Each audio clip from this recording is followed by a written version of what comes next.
Hello, and welcome to the Professor Podcast with Ruth and Claire. Each episode, we talk about a particular topic in the life of a professor. We are tenure-track faculty members in the sciences, working at a primarily undergraduate university in California. The purpose of our podcast is reflection, so we bring something we think is working and something we're working on to discuss. Welcome to the Professor Podcast with Ruth and Claire. Hi, I'm Ruth. And I'm Claire. And today we're going to talk about virtual teaching again. But first, Ruth, how was your week? My week was okay. We are still in the groove of doing distance learning with our kids. And I'm going to talk more about this in the actual meat of the podcast, but I've actually decided to try and send a nice email to each of my kids' teachers. Oh, how nice. Every week. And just be like, that was such a great assignment or something, because as we'll talk about, it's hard when all you're getting is like the information about what's going wrong. What's not working is all you're hearing. Yeah, good point. Because during the week, Claire was cracking me up with texts about, wouldn't it be great if we got emails that were like, thanks for making sure that the homework is up there and like that kind of thing. But really appreciate you grading homework 3. Yeah, I know, exactly. So it's like, oh, this is what, because I was like writing another email about, oh, the link to this wasn't there, and I was like, oh no, I am perpetuating the cycle, so I'm going to try. That's great. What a nice idea. I love it. How about you? How was your week? Good. I wanted to restate how much I love the show Legacies, which I mentioned earlier, cool. which is about a school for supernatural folks. And the reason I'm thinking about it again is we're watching a show called Vampire Diaries, and Legacies is a spin-off of Vampire Diaries. Do you know about Vampire Diaries? I do know about Vampire Diaries. Yes, sorry. Totally. Yeah, so we're watching Vampire Diaries, and I'm enjoying Vampire Diaries, and it's also reminding me how much I really liked Legacies. So just putting that out there if anyone's looking for a fun supernatural show. Legacies. Who isn't ever looking for a fun I know. This should be everybody all the time. Well, because we actually watched a show called Ragnarok. Oh, I don't know it. It's set in Norway, and it's like sort of about the legends of like the Norse mythology like being played out now. And I really like Scandinavian vibed stuff, but kind of can't handle really intense, terrible detective story. You know, like, because there's a lot of that, and I'm like, oh, I want the Scandinavian vibes, but not the horrible murders. So right. That was working for me. And then also the Great British Bake Off. Oh, I love that.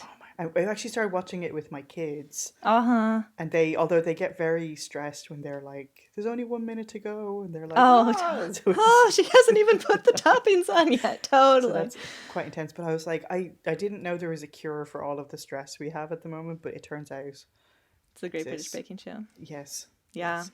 And when they talk about like, they're all helping each other. I know, even though they're in a competition. So nice. So nice. Totally. Yeah. Well, that's cool. So if you've watched Vampire Diaries, Alaric Saltzman, the history teacher, is also in Legacies, and he's great. Oh, okay, cool. Yeah. Cool. I'm here for it. Yeah. So I have a quote for us today. Oh, cool. Let's go. So it's from Ralph Waldo Emerson, and he says, "What you do speaks so loud that I cannot hear what you say."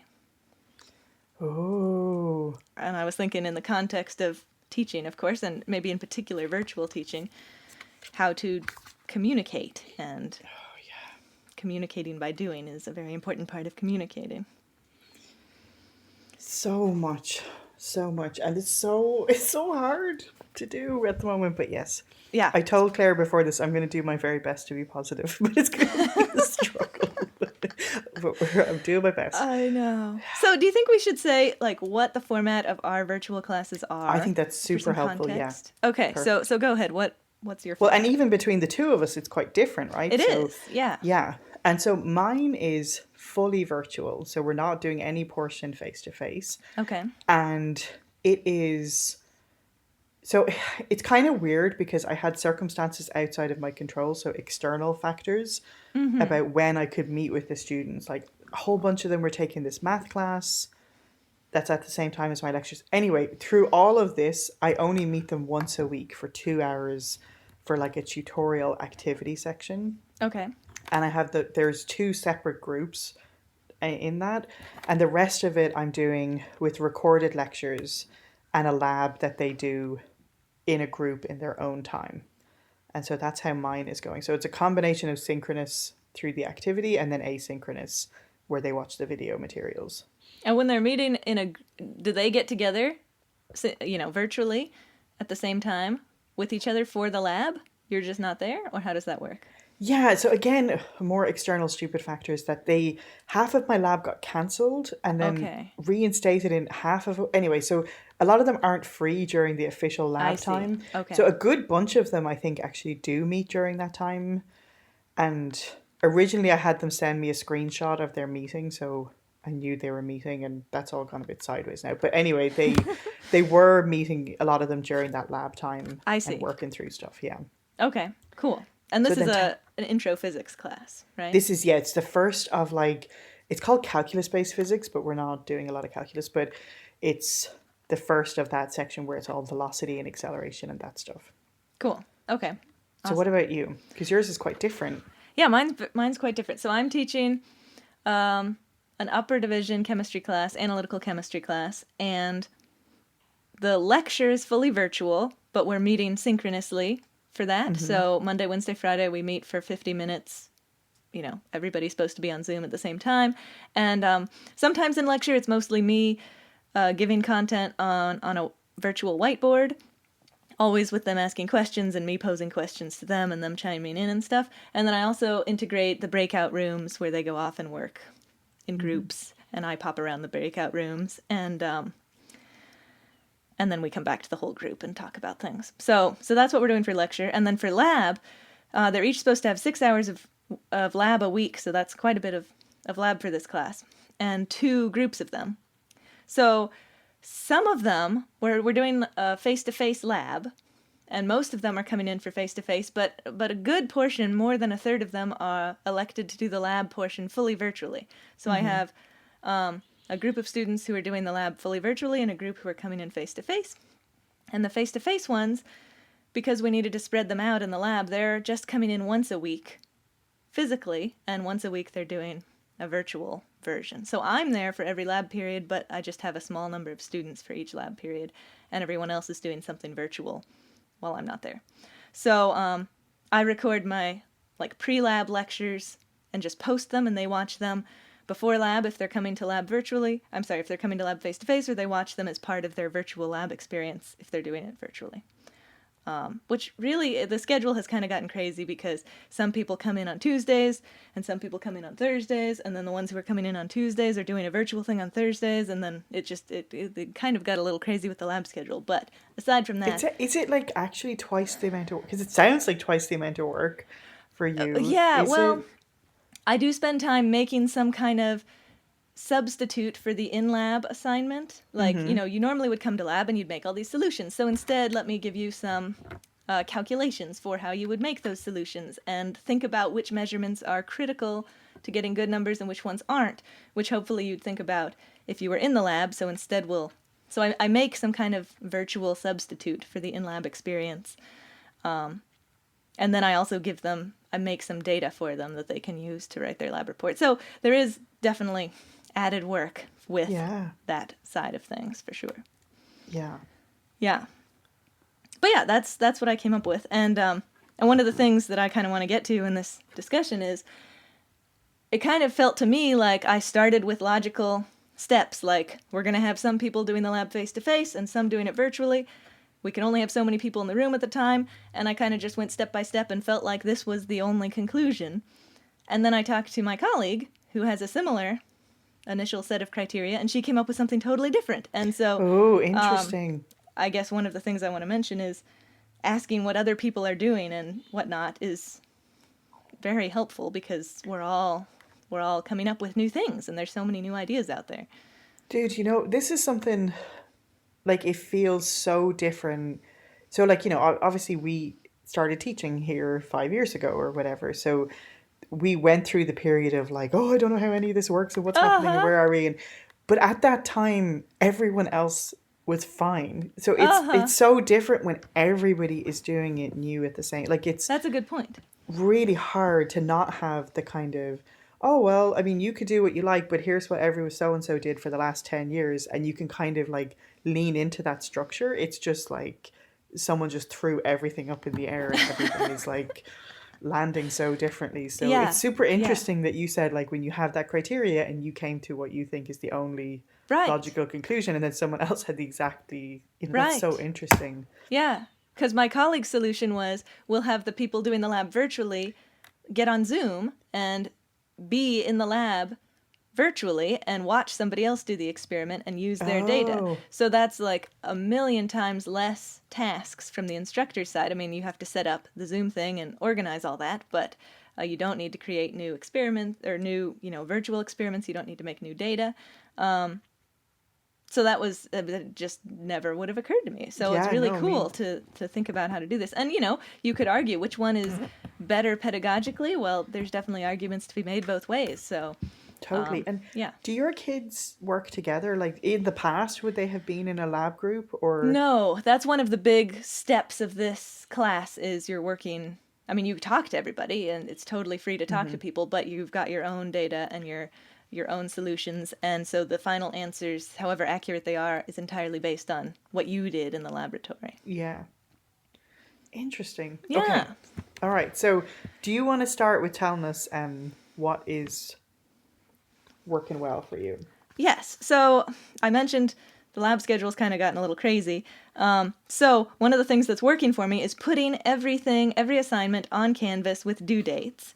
So, my Tuesday face-to-face group have different due dates than my Thursday face-to-face group, and sometimes that's different due dates than the virtual group, because the virtual group is doing those in-lab substitute things. So anyway, it was just a bit much of keeping track of all those things. So putting the due dates all in Canvas so that each individual has them there, appropriate to them, seems to work quite well.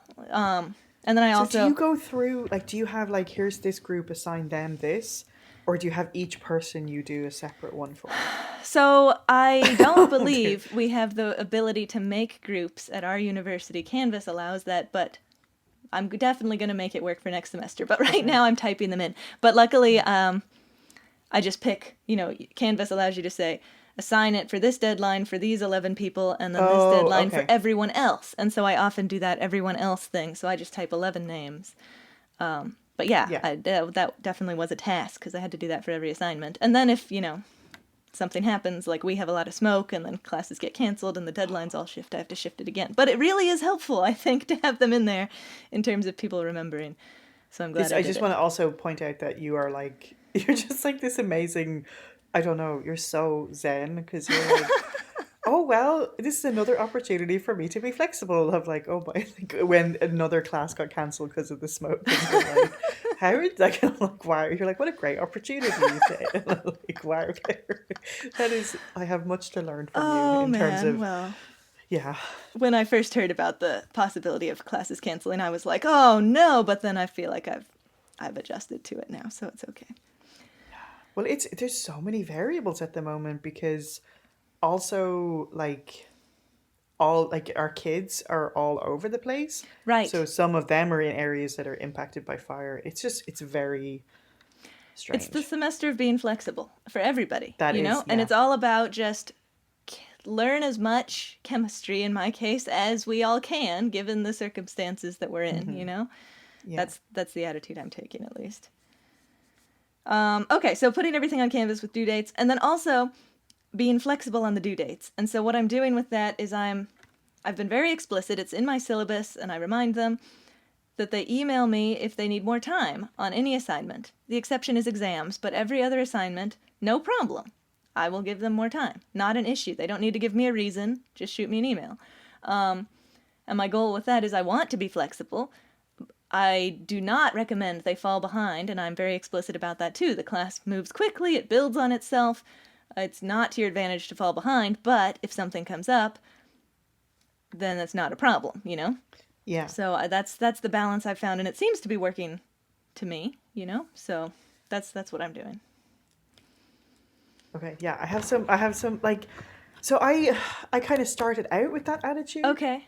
And then I'm kind of, I don't know, like I'm struggling a little bit with it because, so say this weekend, they had a homework due on Friday. Okay.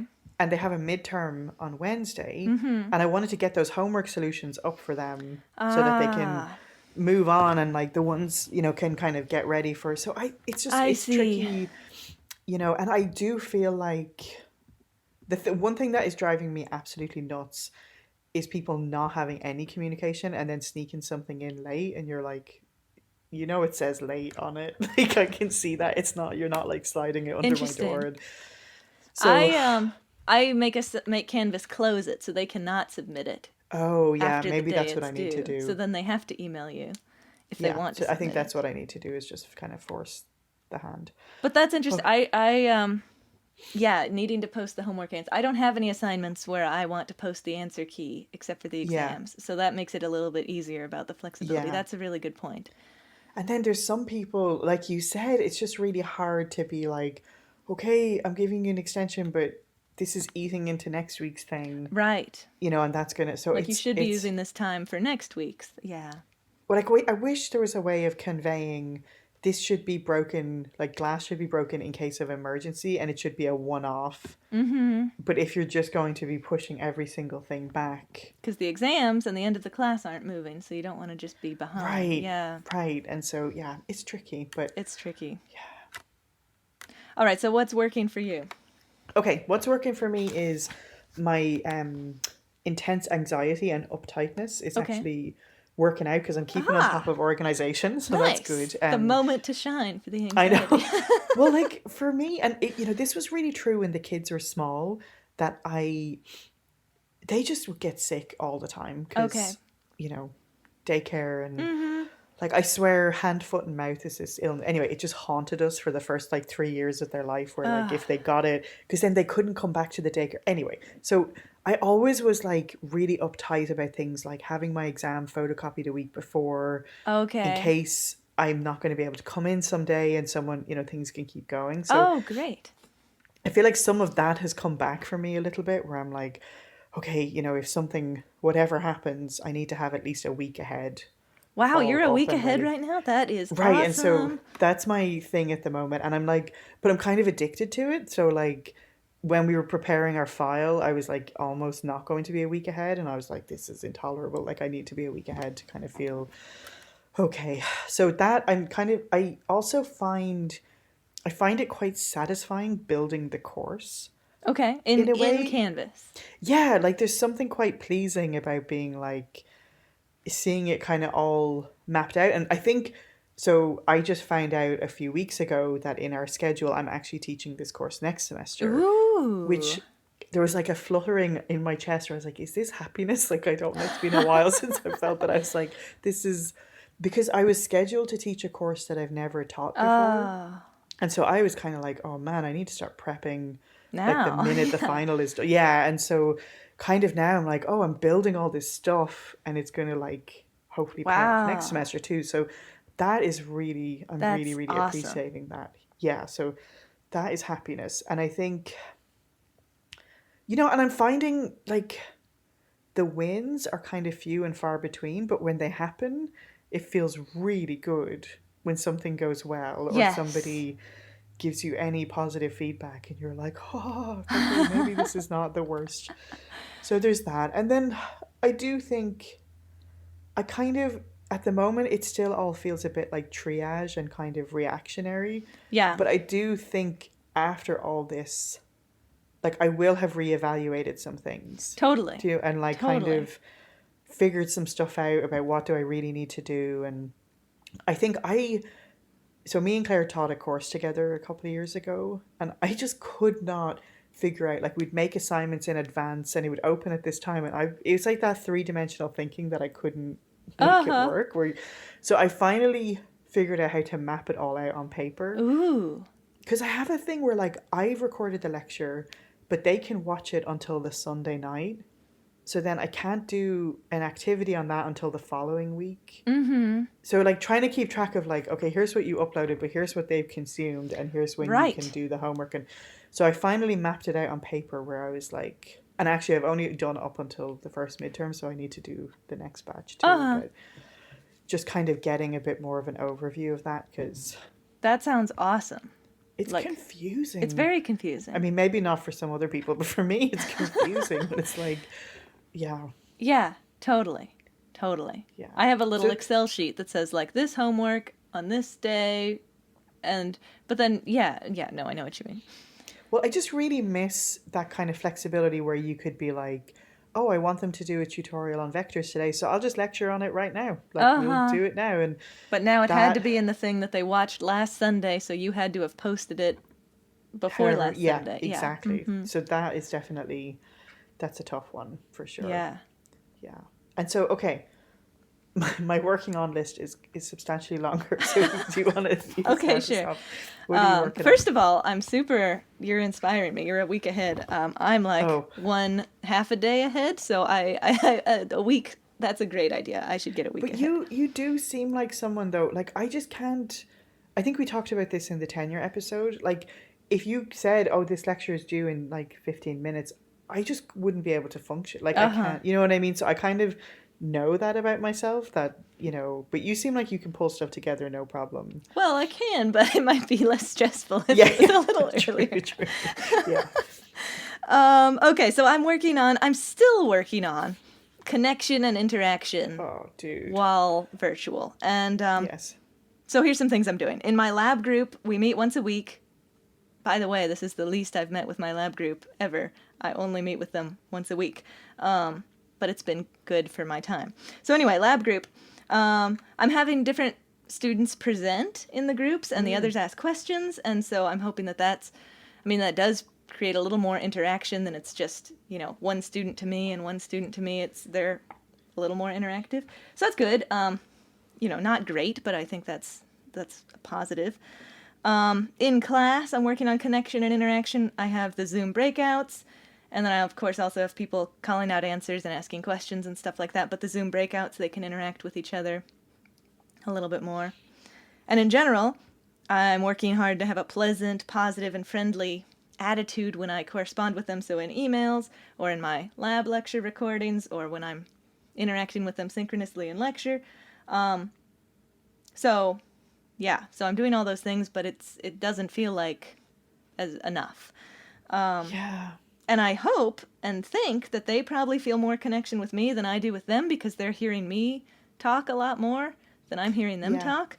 But still, I don't think we're getting enough of an interaction, and also the interaction between students is a lot less. So anyway, Dude, that's what I'm working on. Huge. That is huge. And Yeah. someone pointed this out to me because I feel like just the constant questions you get, I wonder how much of that was kind of regulated by them just sitting beside each other and being like, wait, what chapter are we on? And the other person being like 4, and then they move on. And, I even think in terms of satisfaction with the class, like I think sometimes if someone was like, oh my God, the labs are too long, and then someone else would be like, no, they're fine. And they'd be like, oh, okay, it's just me, or whatever. Like there was so much they probably got out of interactions with each other. Yes, totally. And I have quite a few students who are transfer students, and I have a couple of freshmen who it's sort of weird, like they've never been here. Right. It's definitely like changes things in terms of, I don't know, it's definitely, I think them not interacting with each other is tough. They've never been here, and they've never had another class with one of these people before, so they can't. Totally. They don't have those backgrounds to draw on. Yeah. Yeah. Yeah. Absolutely. But yeah, I hear you. The connection thing, yeah. Yeah. It was, I did not realize how energizing it was to be in a classroom with students, like giving you some affirmation, even if they were just being polite, but just the nodding and like making eye contact. Okay. Yeah. Totally. Anything. Yeah. So I feel like the more we can do of that, the better, because we're definitely in a dearth of it right now. And I know a lot of people who do flipped classrooms or who have, the breakout rooms and that kind of thing. It seems like that's a great way of having student-student interactions, and maybe there's some anecdotal things I've heard where attendance is better if you have that kind of thing, probably because everybody needs this interaction. Well, okay, here's me going to be the rain cloud. Yeah. So I'm finding the breakout rooms. So I was sort of committed to this is the best way to do it because I really believe in the group work. Yeah. And I just didn't factor in, like when they work in groups in the classroom, they're not really isolated from each other. Yes. You know, so that's tough. And then I have like one section in the morning where there's only 12 kids, which is a magical fairyland, and that's wonderful. But the other one has 24. Right. And I'm just like rapid fire moving from one Yeah. room to another, but they still can be waiting so long for me to Right. come in. And it's And they, sorry, go ahead. and it's less easy to say, okay, everybody, I put the answer to 1C on the board. Totally. Because sometimes you're like, oh, okay, everyone's getting this question wrong, so I'll just address it up here at the board.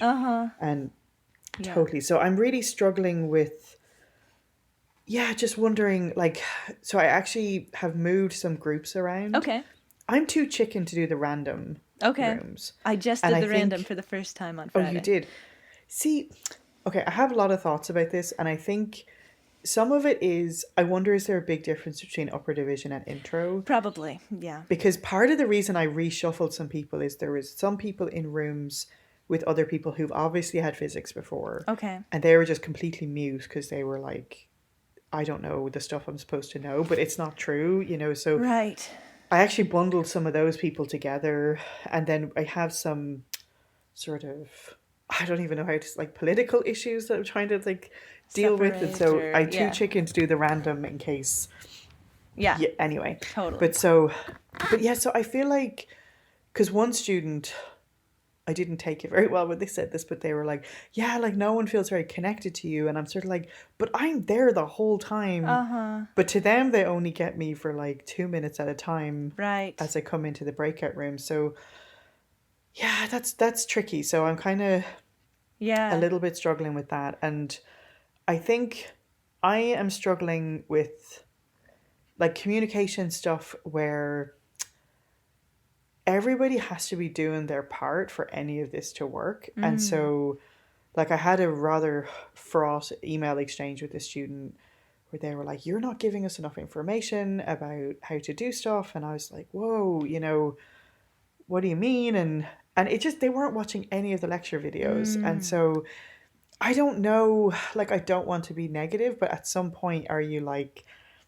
tough? It's not optional. Like, that is the actual fundamental part of the class is watching these videos. Unfortunately, like, it's not how I want it to be, but so you got to make sure they understand it, but once you've made it clear, then it really is on them to watch them. Right. Yeah, that is interesting. And so I think another thing I'm struggling with, which is sort of more of a university level issue, and it's not, I don't know how they could do it differently, but I'm struggling with the lack of sort of structure and expectations, because I think before we had certain expectations, like these are the hours you have to be in the classroom. This is how many office hours you have to have. And so in the total absence of that, I feel like students are just dissatisfied, and some are dissatisfied because they're like, there's not enough lectures, and others are like, there's too much, like so it's so, and like, say I'm struggling with having office hours because I'm also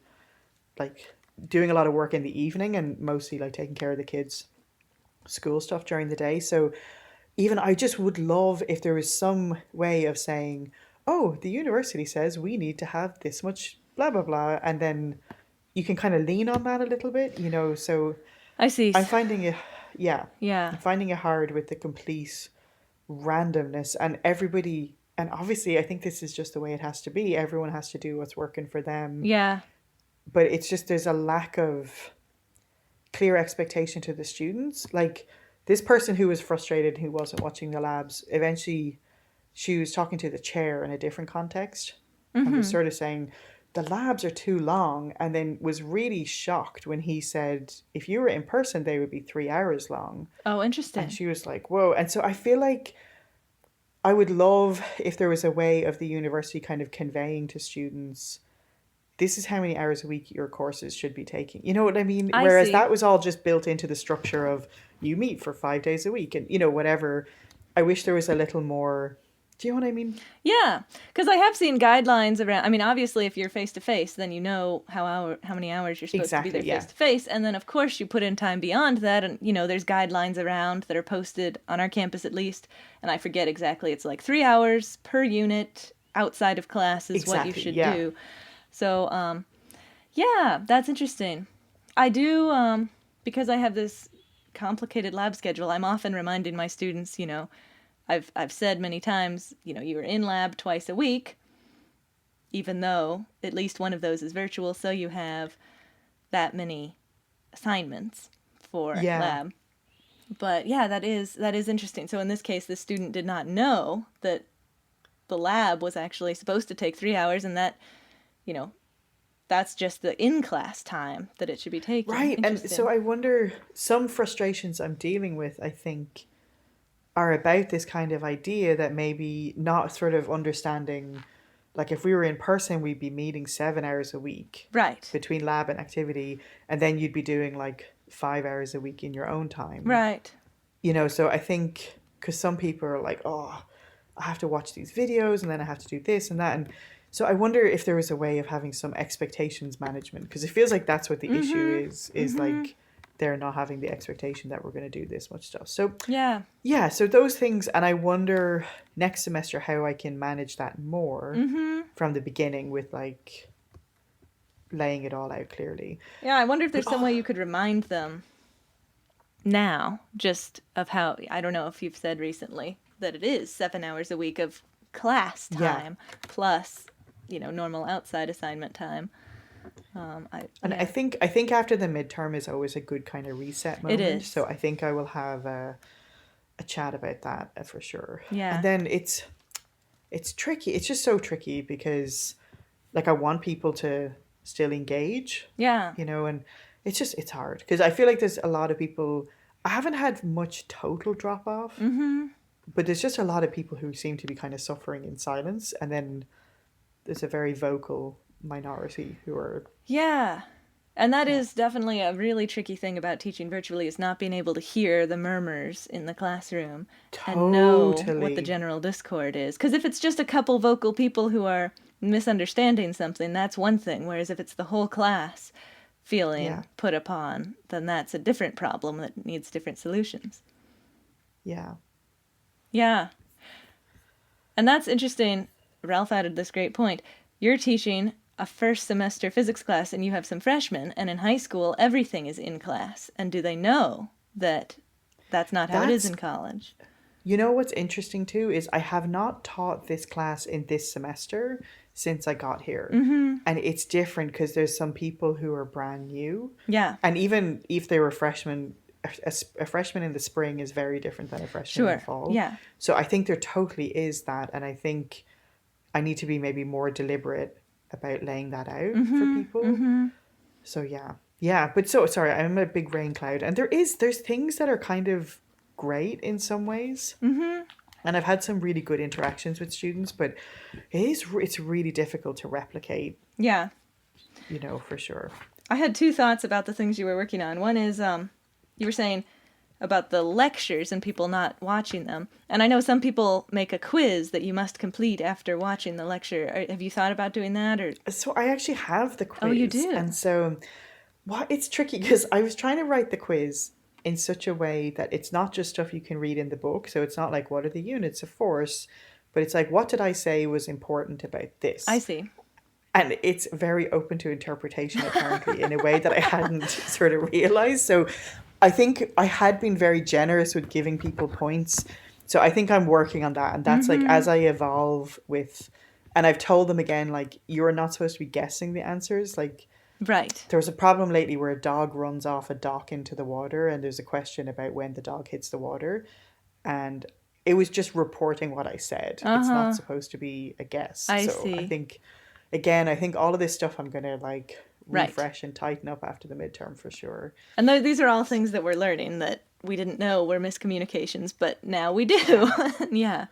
Well, you know what a big thing for me was, and this is again where I would love if the university could do some kind of campaign, maybe to prepare students how to be a virtual student. But I realized after the first couple of weeks that a lot of them didn't know what synchronous and asynchronous meant. And so a lot of our communication has been about being synchronous and asynchronous, and that was just completely going over their heads. So I think, things like that, it could be really helpful if there was some centralized message about, and we've also been dealing a lot with students with tech issues. So Of course. I don't know if there needs to be another step to registration for students now where they have to engage with the university in some way about this virtual stuff before they can proceed, or I don't know. And that's definitely Tricky. something that now we know. They don't know that. We can say that very clearly at the beginning. Totally, But we didn't even yes. think to, yeah. Yeah. Okay, and just one more thing. You were talking about Oh yeah. in your activity, you zip around to all the different breakout rooms and they don't get that much time with you. Do you ever bring them back to the big room and talk about a problem there?